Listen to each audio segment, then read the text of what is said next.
पुण्यातल्या गणेशपेठ, नानापेठ परिसरातील एफडीएची कारवाई. मिठाईच्या दुकानांवरती छापा टाकून 5 हॉटेलचे परवाने निलंबित. अन्नातील भेसळ, निकृष्ट दर्जा आणि अन्न सुरक्षा नियमांचं उल्लंघन केल्यामुळे कारवाई. कोल्हापूरमधल्या कुरुंदवाड शहरामध्ये हॉटेल मालकाकडनं हॉटेलमध्ये चक्क सार्वजनिक स्वच्छतागृहातल्या पाण्याचा वापर. नगरपालिकेच्या आरोग्य विभागाने हॉटेलमध्ये पाहणी करत मालकाला बजावली नोटीस. कुरुंदवाडमधल्या सामाजिक कार्यकर्त्यांनी प्रकार समोर आणला. पुणे शहरामध्ये अनेक ठिकाणी अनधिकृत बांधकामांवरती हातोडा. वाघोली परिसरामध्ये महापालिकेची कारवाई. 18,500 चौरस फूट अनधिकृत बांधकामं जमीनदोस्त. अनेकदा नोटीस देऊनही अतिक्रमणं न हटवल्यामुळे कारवाई. पुण्यातल्या बहुप्रतीक्षित शिवाजीनगर हिंजवडी मेट्रोची चाचणी यशस्वी. मेट्रो मार्गिका क्रमांक 3 वर ट्रायल रन पूर्ण. एकूण 23 किलोमीटरच्या मार्गावरती 23 स्थानकं.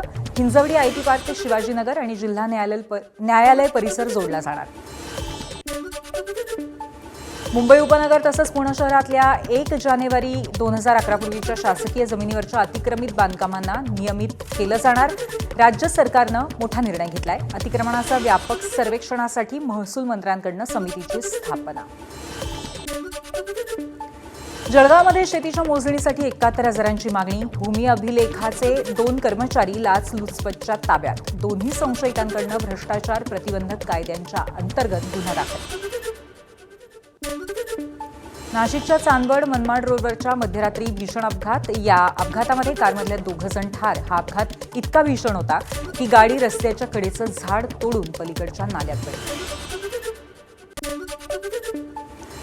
ब्रेक न लागल्यामुळे बसचा अपघात. परभणीच्या जिंतूर बोरी रस्त्यावरची घटना. बसमधल्या 15 ते 20 प्रवासी जखमी. ग्रामीण रुग्णालयामध्ये उपचार सुरू.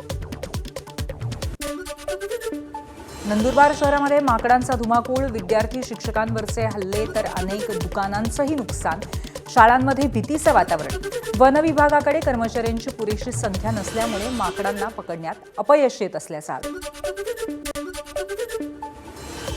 गोंदियाच्या मोरगाव अर्जुनी तालुक्यातल्या वडेगाव बंधा इथं वादळाचं थैमान. 100 पेक्षा अधिक झाडं उन्मळून पडली तर 2 घरांची पडझड झाल्यामुळे एकूण 8 नागरिक गंभीर जखमी. अक्कलकोटमध्ये मंत्री भरत गोगावले यांची क्रिकेटच्या मैदानामध्ये फटकेबाजी. आमदार सचिन कल्याण शेट्टींच्या गोलंदाजीवरती लगावले फटके. गुरुपौर्णिमेनिमित्त केलं क्रिकेट अकॅडमीचं उद्घाटन. उद्घाटनानंतर गोगावले यांनी घेतला क्रिकेट खेळण्याचा आनंद. तामिळनाडूतल्या अरुणाचलगिरीच्या मोक्ष मार्ग म्हणून ओळखल्या जाणाऱ्या अरुंद खडकाच्या फटीमध्ये एक महिला अडकली. जवळच्या भाविकांनी वेळीच महिलेला बाहेर काढलं, त्यामुळे तिचा जीव वाचला.